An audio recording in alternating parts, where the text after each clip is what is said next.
Good morning বন্ধুরা, গৃহকোণ ফ্যামিলির তরফ থেকে তোমাদের সবাইকে স্বাগত জানাই। আর একটা নতুন ব্লগ নিয়ে তোমাদের সঙ্গে চলে এসেছি। আর সকালবেলা উঠে তো ওয়েদার মানে প্রচণ্ড খারাপ ওয়েদার, মানে এত ঝড় হচ্ছে, এত বৃষ্টি আর বলার মতন না। আর একটা ঝড় তো আসারই কথা, এই যে বড় সড়ো একটা ঝড় আসছে সেই নিয়ে তো খুবই টেনশনে আছি। আর দেখো এখানে এখন বাইরে কত জোর ঝড় হচ্ছে। আমি তো বাইরে একটু বেরিয়েছিলাম, তখন বৃষ্টিটা কম ছিল। এই তো দেখো বন্ধুরা, বেচারার জোয়ান ভাজতে গিয়ে হাতটা বেচারার পুড়ে গেল। যাই হোক, ঠান্ডা ঠান্ডা ওয়েদারে। আর এখানে দেবাংশী দেখো বাজনা নিয়ে বসে গেছে। আর এই ওয়েদার এখন ভালো ভালো গান শুনছি আমরা। আর সব ঘর দোর সব গুছিয়ে নিয়ে ভালো করে ঘরটরগুলো পরিষ্কার করে নিয়েছি, কাজও তাড়াতাড়ি সেরে নিচ্ছি, কারণ আজকের ওয়েদার অনেক খারাপ। তো খুবই ভয় লাগছে বন্ধুরা, কি বলবো, আর কিছু বলার নেই। এবারে আমি এখানে দেখো তেল কড়া বসিয়ে দিয়েছি, কারণ তাড়াতাড়ি তরকারিটা সেরে নিচ্ছি। আর কড়ার মধ্যে একটু জিরে দিয়েছিলাম তেলের মধ্যে, আর দিয়েছিলাম একটু পেঁয়াজ আর আলুটা একসঙ্গেই দিয়ে দিয়েছিলাম।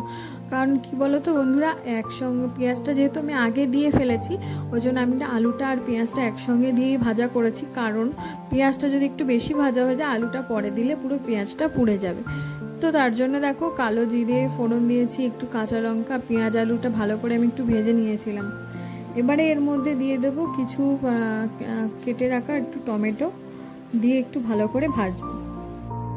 বাটা মশলার মধ্যে দিয়েছিলাম আদা রসুন আর কাঁচা লঙ্কা বাটা। আর গুঁড়ো মশলার মধ্যে দিয়েছিলাম একটু জিরের গুঁড়ো, একটু ধনের গুঁড়ো আর কাশ্মীরি লঙ্কার গুঁড়ো। তো ভালো করে এটা কষিয়ে নিয়ে বেশি করে একটু জল দিয়ে দিয়েছিলাম।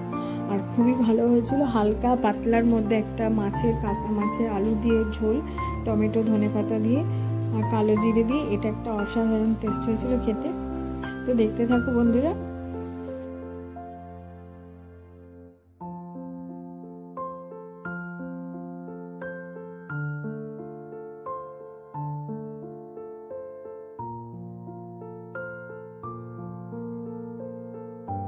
তারপর এখানে ভেজে রাখা মাছগুলো আমি দিয়ে দিয়েছিলাম কিছুক্ষণ আগে, আর আলু আর ঝোলটা একটু ফুটিয়ে নিয়েছিলাম। তারপরে দেখো এখানে মাছটা দিয়ে সামান্য আরেকটু নুন দিয়ে দিয়েছিলাম, একটু যেহেতু জলটা বেশি দিয়েছিলাম বলে। আর এখানে ভালো করে মাছটা আমি ভালো করে ফুটিয়ে নেব। আর অনেকক্ষণ ফোটালে একটু ধনেপাতা দিয়ে দিয়েছিলাম কুচিয়ে। আর এই মাছের ঝোলটা যদি একটু কিছুক্ষণ বেশিক্ষণ ধরে ফোটাও বন্ধুরা, খুবই টেস্ট হবে। আর দেখো অনেকক্ষণ ফোটানোর পর ঝোলটা এরকম দেখতে হয়েছে, আর মানে খেতেও খুব সুন্দর হয়েছিল। তোমরাও বাড়িতে ট্রাই করো এরকমভাবে, আমি যেভাবে করলাম তোমরাও একবার করে দেখো। সবাই একই রকম হয়তো করে থাকে, কিন্তু আমি যেটা করেছিলাম অনেকটাই ভালো হয়েছিল। এইভাবে তোমরা একবার করে দেখো, ভালো লাগবে। আর আজকে দেখো এখানে আমার কাতলা মাছ করেছি, আর পটলের ঝাল বাকি আছে, সেটাও করব। পটলের ঝালটা রাতের জন্য ডিমের তরকারি। এখনো রান্না সেরকম করে উঠতে পারিনি, পটলের ঝালটা এখনো বাকি আছে আর ডিমের তরকারিটা বাকি আছে, ওটা করব। মেয়েকে একটু খাইয়ে দিলাম। মেয়ের আজকে সকালবেলা দুধ খায়নি, শুধু ডিম সেদ্ধ খেয়েছিল। ওর খিদে পেয়ে গেছে, বললো মা আমাকে খেতে দাও, ওই জন্য ওকে খাইয়ে দিলাম। তারপরে এখন বন্ধুরা রান্নাটা কমপ্লিট করি। আর বাইরের ওয়েদার পুরো একদম কালো করে, পুরো বৃষ্টি শুরু হয়ে গেছে, ঝড়ও হচ্ছে, আর খুব ভয় লাগছে। এখন রান্নাটা তাড়াতাড়ি সেরে দেখো বন্ধুরা, এটা একটা নতুন একটা পটল দিয়ে একটা ডিশ করে, মানে খেতে নাকি অসাধারণ। আগে একটু টেস্ট করালাম, হয়েছে দেখে। টক দই, একটু টমেটো, একটু পেঁয়াজ, একটু রসুন আদা রসুন বাটা দিয়ে ভালো করে এটা একটা অন্যরকম একটা নিউ একটা রান্না করলাম আজকে। আর মাকে একটু টেস্ট করতে দিয়েছিলাম, মা বলছে দারুণ হয়েছে খেতে। আর গরম গরম ভাতের সঙ্গে শুকনো শুকনো খুব ভালো লাগবে। আমি একটু শুকনো তেলটা একটু বেরিয়ে অনেক সুন্দর হয়েছে। আমার এটা দিয়েই খাওয়া হয়ে যাবে মাছের থেকে।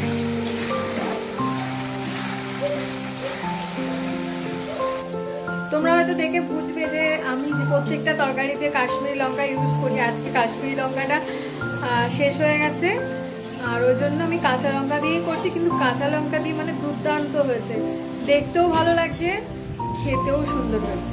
ডিম কষা এখন হচ্ছে, ডিম কষাটা হয়ে গেলে রান্না কমপ্লিট। দেখো